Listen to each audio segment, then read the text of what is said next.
యోగాతో బరువు తగ్గటం సులభం కేవలం 21 రోజుల్లో. అమ్మ నమస్తే. నమస్తే అమ్మ. అమ్మ, దీపావళి అమావాస్య అయిపోయిన తర్వాత మనకి నెక్స్ట్ డే నుంచి కార్తీక మాసం స్టార్ట్ అవుతుంది. అసలు కార్తీక మాసం విశిష్టత ఏంటి అంటే ఏం చెప్తారు? ఏ మాసానికైనా పేరు ఎలా వస్తుందంటే, పూర్ణిమ నాడు చంద్రుడు ఏ నక్షత్రానికి సమీపంగా ఉంటే ఆ మాసానికి ఆ నక్షత్ర సంబంధమైన పేరు వస్తుంది. కృత్తికా నక్షత్రానికి సమీపంగా ఉంటాడు చంద్రుడు పూర్ణిమ నాడు, అందువల్ల ఈ మాసానికి కార్తీక మాసం అని పేరు. అవును అమ్మ, అసలు కార్తీక మాసంలో పూజా విధానం ఎలా చేయాలి అంటారు? ఈ కార్తీక మాసం విశిష్టత కదా అడిగారు మీరు. కార్తీక మాసానికి అధిపతి కృత్తికా నక్షత్రాలన్నా అవి అగ్నితత్వానికి సంబంధించింది. అగ్నితత్వం. ప్రకృతి ఎంత దయ చూపిస్తుందంటే మన మీద, చల్లగా ఉండేటటువంటి అన్నింటికన్నా తీక్ష్ణమైనటువంటి చలి ఉండే కాలంలో అగ్నితత్వానికి ప్రాధాన్యం ఇచ్చింది. అంటే చలిపోవడానికి ప్రకృతి ఎంత దయగలిగిందో మనమే చూడండి. అందుకని ఈ నెలంతా తత్సంబంధమైనటువంటి కార్యక్రమాలని అదొక విధి నియమము పూజ అనే పేరుతో ఆచరించడానికి మనకి పెద్దవాళ్ళు ఇచ్చారు. కార్తీక మాసం అనగానే వెంటనే అందరూ ఏమంటారు, మా కార్తీక స్నానాలు అంటారు, కార్తీక దీపాలు అంటారు, కార్తీక మాసంలో దానాలు అంటారు, కార్తీక మాసాల్లో నక్తాలు ఉపవాసాలు అంటారు. ఇవి ఈ నెలలో ప్రధానంగా మనం ఆచరించదగినటువంటి అంశాలు అని ఆ చెప్పినటువంటి మాటలు బట్టే మనకు అర్థమవుతోంది. కార్తీక మాసానికి ఉన్న ప్రత్యేకత ఏమిటంటే, ఇది హరిహరులు ఇద్దరికీ ప్రీతిపాత్రం. అంటే శివుడికి విష్ణువుకి ఇద్దరికి. కానీ చాలా మంది ఎందుకో లోకంలో కార్తీక మాసం అనగానే అభిషేకాలు మాత్రమే గుర్తు చేసుకుంటారు, మిగిలిన మర్చిపోతారు. శివాలయాలకు మాత్రమే వెళ్ళాలనేటటువంటి ఒక భ్రమలో ఉంటూ ఉంటారు కదా. దానికి కూడా ఒక కారణం ఉంది. అలా భ్రమపడ్డానికి కూడా కారణాలు ఉన్నాయి, లేకుండా ఏం లేదు. ప్రతిదీ కూడా కార్యకారణ సంబంధంలోనే ఉంటుంది. అలా ఇద్దరికీ ప్రీతి పాత్రమైనటువంటి మాసంలో సూర్యోదయానికన్నా ముందు మనం చేసేదంతా విష్ణుమూర్తికి చెందుతుంది, సూర్యోదయం తర్వాత చేసేదంతా శివుడికి చెందుతుంది. ఇది చాలా మందికి తెలియదు అసలు. అయితే తెలియకపోయినా చేస్తారమ్మా. ఎట్లా చేస్తారంటే, తెల్లవారుజామున స్నానం చేసి వచ్చి తులసి దగ్గర దీపం పెట్టి కార్తీక దామోదరుడికి నమస్కారం చేస్తారు. పైగా కార్తీక దామోదరుణ్ణి తలుచుకునే స్నానం చేస్తారు. మాకు స్నానం చేయడానికి అనుమతి ఇమ్మని అడుగుతారు. అంటే తెలియకుండానే మనం సూర్యోదయానికన్నా ముందు విష్ణువుని తలుచుకుంటున్నాం. సూర్యోదయం తర్వాత అప్పుడు అభిషేకాదులన్నీ చేసి శివుణ్ణి తలుచుకుంటున్నాం. సాయంకాలం అయ్యేటప్పటికీ తులసి దగ్గర దీపం పెట్టి లక్ష్మిని ఆరాధించి, ప్రతిరోజు సాయంత్రం పెట్టం మనం, పొద్దున పెడతారేమో కానీ సాయంకాలం పెట్టి కృత్తికా నక్షత్రాలను చూసి నమస్కారం చేసుకుంటాం. అంటే అక్కడ కృత్తికా నక్షత్రానికి అధిపతి అయినటువంటి కార్తికేయుడు అంటే కుమారస్వామికి, లక్ష్మీదేవికి, శివుడికి, విష్ణువుకి ఇంతమందికి ప్రీతిపాత్రమైనటువంటి నెల ఇది కార్తీక మాసం. అందుకని ఎక్కువ వాళ్ళకి ఇష్టమైనటువంటి పనులు కొన్ని చేయమన్నారు. ఎవరికైనా సరేనండి, నాకు ఇష్టమైంది చేస్తే మీరంటే నాకు ఇష్టం కలుగుతుంది, అంతే కదా. అవును. చాలా తేలికైన పద్ధతి ఏమిటంటే, ఒకళ్ళ అనుగ్రహం పొందాలి అంటే వాళ్ళకి ఇష్టమైన పని ఒకటి చేసేయండి, అయిపోతుంది. అవును. పొగట్టడం, కాళ్ళు పట్టుకోవడం, లంచాలు ఇవ్వడం కాదు చేయాల్సింది, వాళ్ళకి నచ్చినట్టుగా ఉండడం. కనుక ఈ వీళ్ళందరి అనుగ్రహం మనకు కావాలంటే వీళ్ళందరికీ నచ్చినటువంటి పద్ధతులు కొన్ని చాలా జాగ్రత్తగా ఏర్పాటు చేశారు. వాటిల్లో ప్రధానమైనవి కార్తీక స్నానాలు, కార్తీక దీపాలు, దానాలు, అభిషేకాలు, విష్ణు సహస్రనామ పారాయణలు, తులసి పూజలు, వన భోజనాలు ఇత్యాదులన్నీ అందులో ఉన్నాయమ్మా. అంటే కార్తీక మాసం మొత్తం కూడా ఒక మంచి సెలబ్రేషన్ లా చేసుకుంటారు చాలా మంది ఇష్టపడి. అవునమ్మా. పొద్దు నుంచి సాయంత్రం వరకు. అంటే పూజ నియమాలు ఇలా పర్టికులర్ గా ఇలా పూజ చేయాలి అని ఏమైనా ఉంటుందమ్మా? ఉన్నాయమ్మా. వీళ్ళు ఆ నియమాల్లోనే మీరు అన్నట్టు సెలబ్రేషన్ కూడా ఉంది. అన్ని నియమాలు చాలా ఉన్నాయి. ప్రతిదీ నియమం. స్నానానికి ఒక విధి ఉంది, దీపానికి ఒక విధి ఉంది, ప్రతిదానికి ఒక ప్రత్యేకమైనటువంటి పద్ధతి ఉంది. అన్నీ కలిపి చాలా పెద్ద విశేషాలే ఉన్నాయి. ఒక స్నానం గురించే చాలా చెప్పుకోవాల్సింది కార్తీక స్నానం. అమ్మ, కార్తీక మాసంలో ఎక్కువ దానాలు చేస్తూ ఉంటారు. అంటే కార్తీక మాసంలోనే ప్రత్యేకంగా దానాలు చేయడం గురించి ఏమైనా ఉందా? ఇది ఇంతమంది కార్తీక మాసం ఇంతమంది దేవతామూర్తులకి ప్రీతిపాత్రమైంది గనక అందరి అనుగ్రహం ఒకేసారి పొందొచ్చు అనేటటువంటి ఉద్దేశంతో దానాలు చేస్తారమ్మా. వీటిల్లో ప్రత్యేకంగా ఒక్కొక్క దానానికి ఒక్కొక్క ఫలితం ఉంటుందని కూడా మన కార్తీక పురాణాల్లో చెప్పబడింది.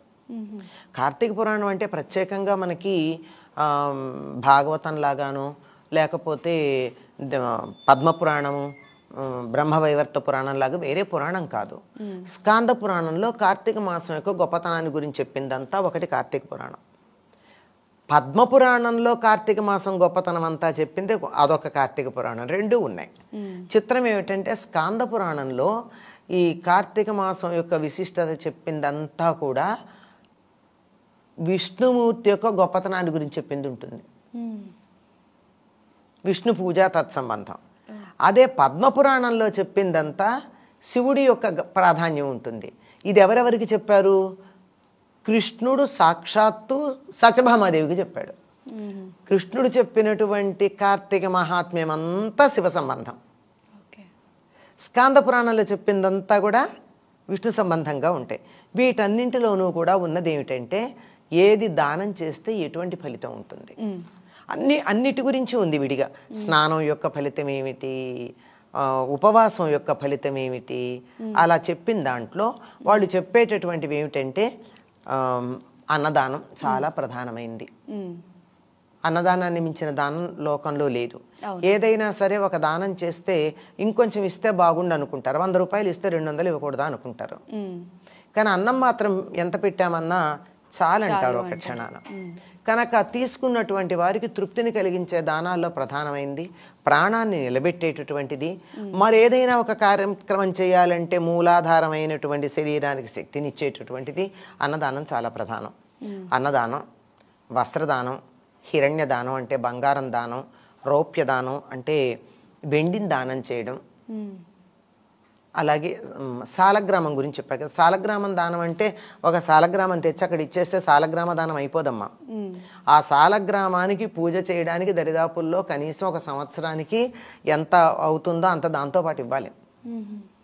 దానికి నిత్యం అభిషేకం చేయడానికి, నివేదన చేయడానికి అయ్యే ఖర్చన్నా ఇవ్వందే ఉట్టినే ఒకటి ఇచ్చేస్తే అయిపోతుంది. అందుకే దానంతో పాటు దక్షిణ ఇవ్వాలంటారు. అలాగే గోదానం, ఇవన్నీ ఎట్లా ఉన్నా ఇంకోటి ప్రధానం కన్యాదానం. కన్యాదానం అమ్మాయికి ఎవరికన్నా పెళ్లి చేస్తే కన్యాదానం చేస్తే చాలా గొప్ప ఫలితం ఉంటుంది అంటారు. దీనికి సంబంధించిన కథలు కూడా ఉన్నాయి. అలా చేసి తమకున్నటువంటి దీనస్థితి నుండి ఉద్ధరించబడ్డవాళ్ళు, నాకు ఆడపిల్లలు లేరండి, నాకు కన్యాదానం చేయడానికి అవకాశం లేదు, ఎవరైనా బీద వాళ్ళు ఉంటే వాళ్ళ అమ్మాయి పెళ్లి చేయండి.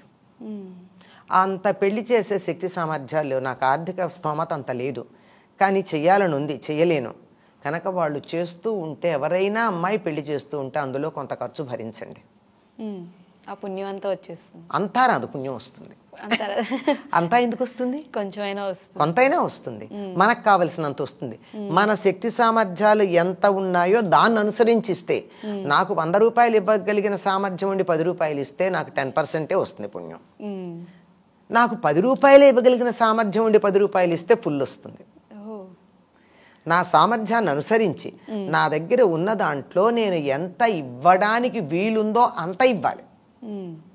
అంతేగాని అక్కడ కక్కుర్తి పడితే వచ్చే పుణ్యం కూడా కక్కుర్తిగానే వస్తుంది, ఫలితం కూడా ఇచ్చేదాన్ని బట్టే వచ్చేది ఉంటుంది. ఇచ్చేదానికి ఉన్నటువంటి మానసిక స్థితి కూడా ముఖ్యం. ఎందుకు ఇవ్వాల్సి వచ్చింది అని అనుకోకూడదు. అలాగే దీపదానం. దీపదానం అంటే ప్రతిరోజు వరిపిండితో ఒక దీపం చేసి, బియ్యపిండి, ఆవు నెయ్యి వేసి దీపం వెలిగించి ఒక బ్రాహ్మణుడికి ఆ దీపాన్ని రోజు దానం ఇవ్వాలి. దీపాన్ని అలా ఇచ్చాక నెల అయిపోయిన తర్వాత అదే బ్రాహ్మణుడికి వెండి ప్రమిదలో బంగారపు ఒత్తి వేసి, ఆవు నెయ్యి వేసి దీపం వెలిగించి దక్షిణతో వీలైతే వస్త్రాలతో దానం చేస్తే అది దీపదాన వ్రతం అవుతుంది. ఇట్లా అనేకమైనటువంటివి ఉన్నాయి. ఏదైనా సరే వీటన్నింటిలో ప్రధానంగా మనకు కనిపించేది ఏమిటంటే, నాకు ఉన్నది ఇతరులతో పంచుకోవడం. నా దగ్గరే ఆగిపోకూడదు, ఇవన్నీ మురిగిపోతాయి కదమ్మా ఆగిపోతే. అంచేత అలా కాకుండా దాన్ని అలా 10 మందితో పంచుకోవడం, సమస్తంలోనూ దైవాన్ని చూడడం అనేటటువంటి ఒక అద్భుతమైనటువంటి భావన ఇందులో కలిగి ఉండడం, ఇది ప్రధానం. నమస్కారం, వెల్కమ్ టు ఐ డ్రీమ్. ధర్మ మార్గం విత్ విజిత కార్యక్రమానికి స్వాగతం.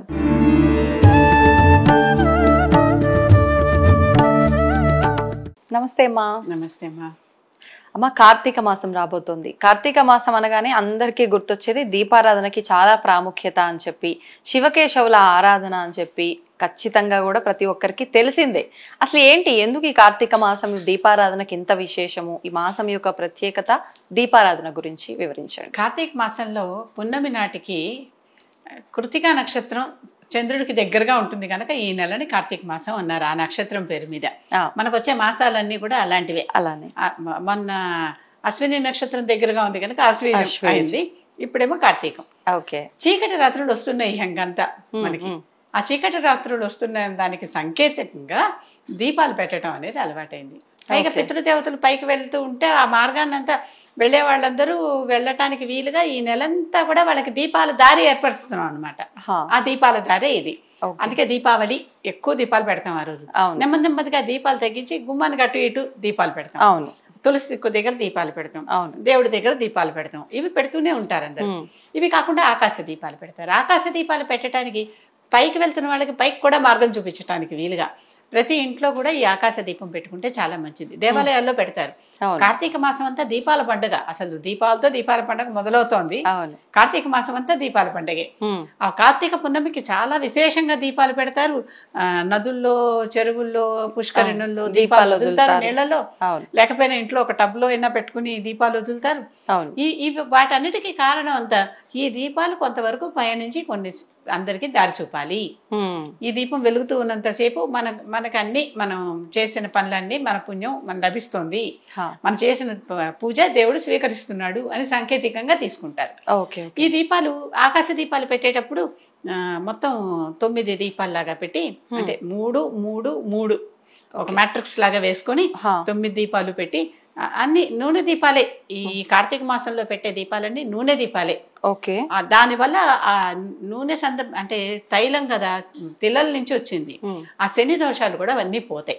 అవి పోయి అవన్నీ చక్కగా వెలుగుతూ ఉండటం. సాయంకాలం పూట విశేషంగా ప్రదోషంలో, ఎందుకంటే అప్పుడే కదా చీకటి రాత్రి స్టార్ట్ అయ్యేది, ఆ సమయంలో దీపాలు పెట్టుకోవటం ఇంకా ఎక్కువ ప్రత్యేకత పుణ్యదాయకం, మోక్షదాయకం.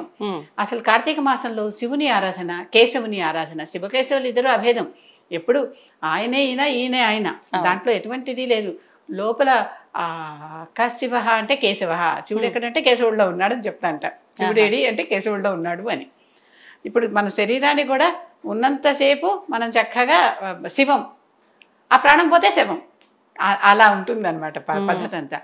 ఈ రకమైనటువంటి కార్తీక మాసంలో పెట్టుకునే దీపాలు ఇందుకోసమే పెడుతున్నాం. నిత్యము పెడుతున్నాం, పెద్దల కోసం పెడుతున్నాం, మనకి మోక్ష మార్గం ఏర్పడటానికి పెడుతున్నాం, ఆ పైన పితృదేవతల్ని మంచిగా సాగనంపుతున్నాం, అందుకోసమే పెడుతున్నాం. శని బాధలు తొలగటానికి పెడుతున్నాం, యమ బాధలు తొలగటానికి పెడుతున్నాం.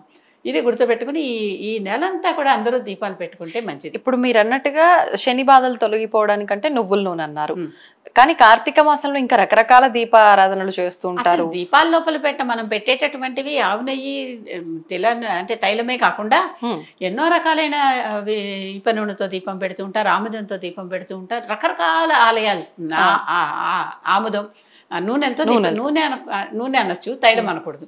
రకరకాల నూనెలతో దీపాలు పెడుతున్నారు. అసలు కొన్ని ఈ పూజ సామాన్లు తయారు చేసే ఫ్యాక్టరీ వాళ్ళు అన్ని రకాల దినుసులు మేము దీంట్లోనే వేసేసి పెడుతున్నాం అనేవాళ్ళు కూడా ఉన్నారు. దాంట్లో జిల్లేడుతో పత్తితో ఒత్తి చేసి పెట్టేవాళ్ళు ఉన్నారు, రకరకాల వస్తువులతో కూడా చేసి పెట్టేవాళ్ళు ఉన్నారు. అంతేకాదు ఈ నెలంతా కూడా చంద్రుడికి పూజ చేస్తే, ఈ ముఖ్యంగా పూర్ణిమ నాడు లలితాదేవికి పూజ చేస్తే ఆవిడ చాలా సంతోషిస్తుంది.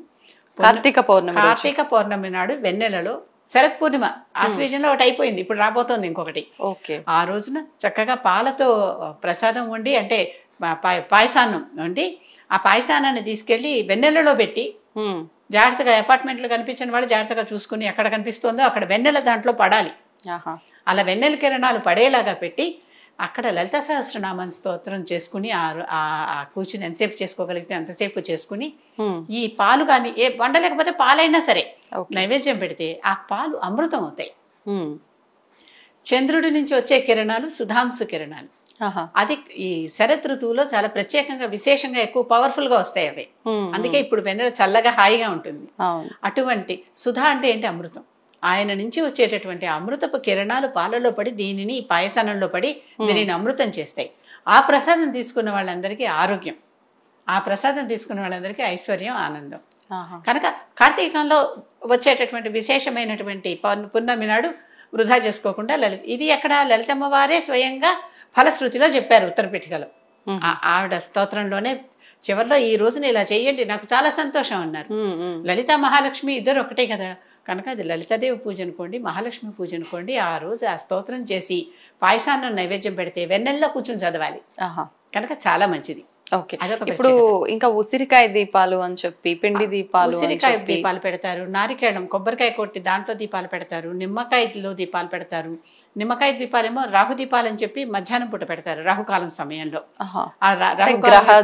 చూసుకుని ఆ టైంలో పెడతారు. ఓకే. అలాగే గుమ్మడికాయ దీపాలు పెడతారు, కుష్మాండం.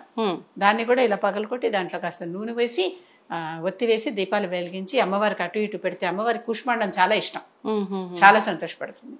కొబ్బరికాయల్లో పెడతారు. మళ్ళీ నిమ్మకాయ, ఉసిరికాయ అనేది ఏంటంటే ఇప్పుడు ఈ ఉసిరి చెట్టులో విష్ణుమూర్తి ఉంటాడు ఈ నెలలో, కనుక ఆ ఉసిరి చెట్టును తీసుకొచ్చి తులసి పక్కన పెట్టి కళ్యాణం చేస్తాం. అవును. తులసి దామోదర కళ్యాణం అంటాం, అందుకనే దామోదర మాసం అంటారు ఈ మాసాన్ని కూడా. అవును. కార్తీక మాసంతో పాటు దీనికి ఉన్న మరొక పేరు దామోదర మాసం. ఈ దామోదర మాసం అనే పేరు కూడా ఉన్నది దీనికి.